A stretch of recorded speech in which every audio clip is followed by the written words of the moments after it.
Man, he did it.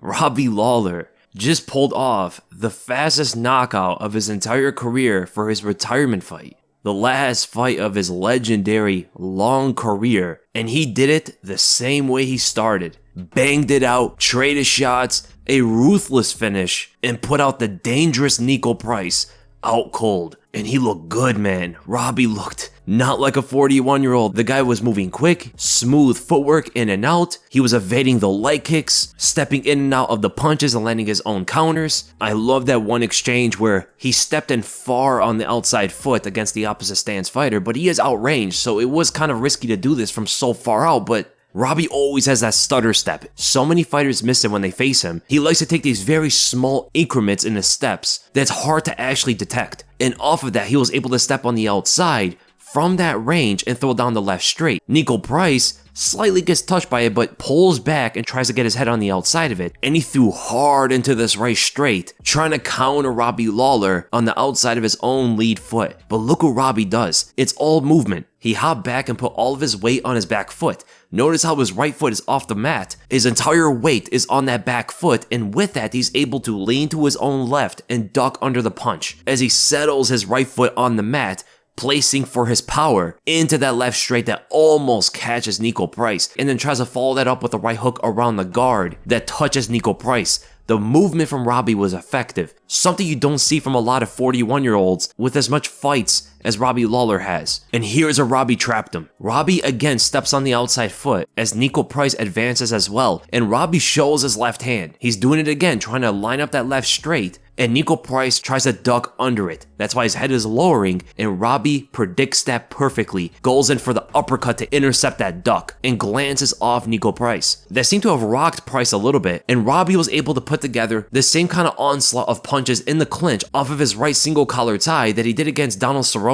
If you guys remember when Robbie Lawler fought Donald Cerrone, he came out just like this, went straight into the clinch and started hammering away with his left hand and stunned Cerrone. Well, Price couldn't take the damage. He got hit to the temple multiple times, he got hit to the chin, and then one more to the temple put him out cold, ending the legendary career of the former welterweight champion. This is a fairy tale ending. This is not an ending you see most legends get. Robbie got this kind of ending, and they played his career highlight reel for Robbie and everybody to watch. And the guy who never has many words, very stoic, very emotionless sometimes it seems, he couldn't help himself, but he got emotional watching it, and seeing someone like Robbie start to cry, it does something to any man watching that, right? It touches the heart, especially for a Robbie Lawler fan. I've been watching this guy for a long time. The first time I watched Robbie was actually in Strikeforce. This is after he left the UFC and before he came back. So I watched his entire return to the UFC. I remember all the buzz of him coming back, and people were kind of iffy about Robbie because we remember him before. He was kind of reckless. Even in Strikeforce, he was kind of reckless. And at Elite XC, he had some good knockout wins like Melvin Manhoef and Matt Lindland. Some really good knockouts, but he always showed to not be the most technical guy before he made his return to the UFC. And then out of nowhere, I think it was the move to American Top Team where they just evolved him. They were able to control that ruthless aggression, that reckless power, and mold it into something with fine edges. He started to be technical. This movement you saw with Niko Price is something that he developed in his return to the UFC. He was lining up his shots a lot better than ever before. He wasn't reckless anymore, right? He came in with a Josh Koscheck knockout, knocked out Jake Ellenberger, beat Rory McDonald, knocked out Matt Brown, has some amazing knockouts throughout his entire career, and then eventually fought Johnny Hendricks for the belt after Johnny Hendricks was coming off that controversial loss to GSP that almost everybody thought he won. So in a lot of people's eyes, Johnny Hendricks was the rightful champion when Robbie fought him, but they fought for the vacant title. And Robbie came up short. He engaged in the brawl too much. He loved the back and forth with the powerful Johnny Hendricks. He had too much fun in there and allowed Johnny Hendricks to get away with a lot of things. But when they rematched, Robbie did not let him get away with anything anymore. Every mistake Johnny Hendricks made, Robbie was sure to punish.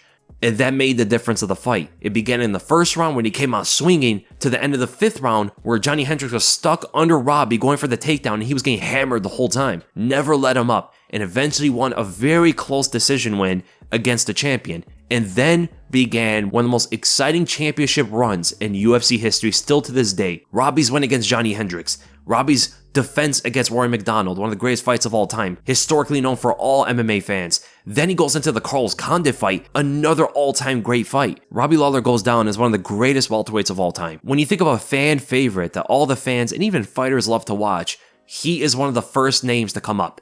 He's been in the UFC since he was like 20 years old, fought Nick Diaz back in the day, had a lot of growth to do. The guy was very talented. Any coach would have been lucky to have him. And to see how he evolved over the years is a big example to a lot of guys who have that kind of aggression that Robbie always had and mold it into something, as weird as it is to say, beautiful to watch with his technique. He is the perfect fighter to mold so well, reckless aggression and legitimate, effective technique. So all I gotta say is, man, Robbie Lawler, one of my favorite fighters of all time. I've loved almost every fight that he's been in. I just have to say, if he is watching this, if he ever does watch this, I'm pretty sure I speak for all the fans here, and just thank you. Thank you for all the performances. Thank you for all the evolution in your technique that we're able to witness and learn from for ourselves, and being such a great ambassador for the sport.